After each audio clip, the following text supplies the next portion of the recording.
رکھنا میرے بھائی، رب اپنے بندے کی روح کو قبض نہیں کرتا ہے، رب نے فرشتوں کو مقرر فرما رکھا ہے۔ کچھ فرشتے ایسے ہیں جو ہمیں روزی پہنچاتے ہیں، کچھ فرشتے ایسے بھی ہیں جو ہمارے نامہ اعمال کو رب کی بارگاہ میں پہنچاتے ہیں، کچھ فرشتے ایسے بھی ہیں جو ہمارے نامہ اعمال کو لے کر کے رب تک پہنچاتے ہیں۔ یاد رکھنا، ابھی مرحومہ اسی گھر سے جنازہ نکلا ہے، یاد رکھنا جب اس کا ٹائم پورا ہو گیا ہے، اس کا رزق رب نے دنیا سے ختم کر دیا ہے، اس کی طاقت کو رب نے ختم کر دیا ہے، چلنے کی قوت کو ختم کر دیا ہے، تو فرشتوں کو بلایا، اے میرے فرشتے ملک الموت میرے قریب آ جاؤ۔ رب کائنات کے پیغام کو، رب کے بات کو جب فرشتے سنے ہیں، اے مولا کائنات، اے پروردگار عالم، تو نے کس وجہ سے آواز لگائی ہے؟ تیرے فرشتے آ گئے ہیں۔ اللہ اکبر، اتنا سننا ہے، رب اپنی رحیمی کے انداز میں آتا ہے، اے میرے فرشتے فلاں بستی میں چلے جاؤ،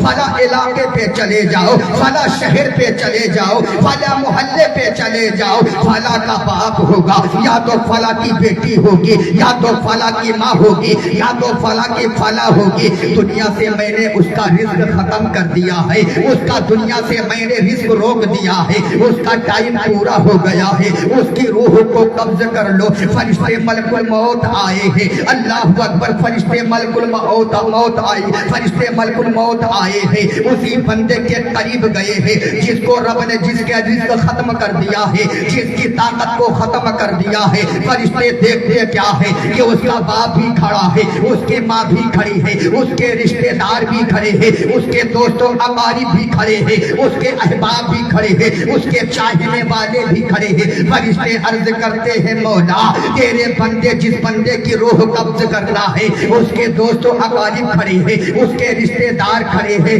مولا کیا رحم کرے گا؟ کیا ان کی روحوں کو روک دے تو ہم قبض نہ کریں؟ رب فرماتا ہے نہیں۔ فرشتے کہتے ہیں، مولا اس کا بیٹا رو رہا ہے، اس کی بیٹی رو رہی ہے، اس کی اولاد رو رہی ہے، اس کا شوہر رو رہا ہے، اے مولا تو روک دے، ہم رک جاتے ہیں، روح کو قبض نہیں کریں گے۔ اللہ اکبر، اتنا سننا تھا، رب اپنی رحیمی کے انداز میں آتا ہے، اے میرے فرشتوں، جس کا ٹائم پورا ہو گیا ہے اس کو روکنے والا کوئی نہیں ہے، اب جاؤ روح کو قبض کر لو۔ فرشتے ملک الموت آئے ہیں، روح کو قبض کیا ہے، روح کو لے کر کے رب کائنات کی بارگاہ میں فرشتے ملک الموت پہنچتے ہیں اور کہتے ہیں، اے مولا، اے رب کائنات، یہ اپنی امانت لے لے، یہ اپنی امانت لے لے، لیکن رب سب کچھ جان رہا ہے، رب سب کچھ جان رہا ہے، اپنی رحیمی کے انداز میں آ کر کے پہنچتا ہے، اے میرے فرشتے ملک الموت، ذرا یہ بتا کہ جب تم نے فلاں کے بغیچے کے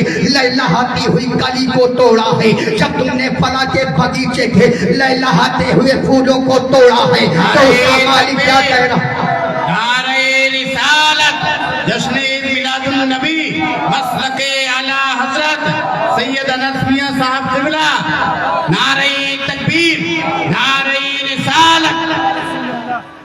رب پوچھتا ہے، اے میرے فرشتے ملک الموت، بتا تو صحیح ہے، جب تم نے فلاں کے بغیچے کے لہلہاتی ہوئی کلی کو توڑا تھا تو اس کا مالک کیا کہہ رہا تھا، اس کا رکھوالا کیا کہہ رہا تھا؟ فرشتے عرض کرتے ہیں، مولا جب میں نے فلاں کے بغیچے کے لہلہاتی ہوئی کلی کو توڑا تھا تو وہ تیرا شکر ادا کر رہے تھے، تیرا شکر ادا کر رہے تھے۔ رب فرماتا ہے، میرے فرشتے بتاؤ تو صحیح، میں نے کسی کی امانت کو لے لیا ہے، وہ میرا شکر کیسے ادا کر رہے ہیں؟ فرشتے کہتے ہیں، مولا اس طریقے سے تیرا شکر ادا کر رہے تھے، جب تم نے فلاں کو اولاد دیا تھا، اس کا باپ تو یہی کہہ رہا تھا، اس کی ماں بھی یہی کہہ رہے تھے، جس کی ہم نے روح کو قبض کیا ہے، کہ اے رب کائنات، جس وقت تو نے اولاد ہمیں دیا تھا اتنے خوش اس وقت تھے، آج مولا تو نے اپنی امانت کو لے لیا ہے، آج بھی اتنے خوش ہے، مولا وہ تیرا شکر ادا ادا کر رہے تھے، اور یہ پروردگار کہتا ہے اے میرے فرشتے ملک الموت بتا تو صحیح وہ کیسے شکر ادا کر رہے تھے۔ فرشتے پھر عرض کرتے ہیں مولا جب میں نے تیرے بندے کی روح کو قبض کیا نا تو اس کا باپ بھی پڑھ رہا تھا انا للہ و انا الیہ راجعون، اس کی ماں بھی پڑھ رہی تھی انا للہ و انا الیہ راجعون، اس کے دوست و اقارب بھی پڑھ رہے تھے انا للہ و انا الیہ راجعون۔ عزیزان گرامی، رب کی مصلیت ہے، رب خود فرماتا ہے اے میرے بندو میں تمہیں اتنا چاہتا ہوں دنیا میں تمہاری ماں سے زیادہ محبت کرنے والا کوئی نہیں ہے، لیکن تمہاری ماں کی محبت سے 70 گنا زیادہ تم سے محبت میں کرتا ہوں۔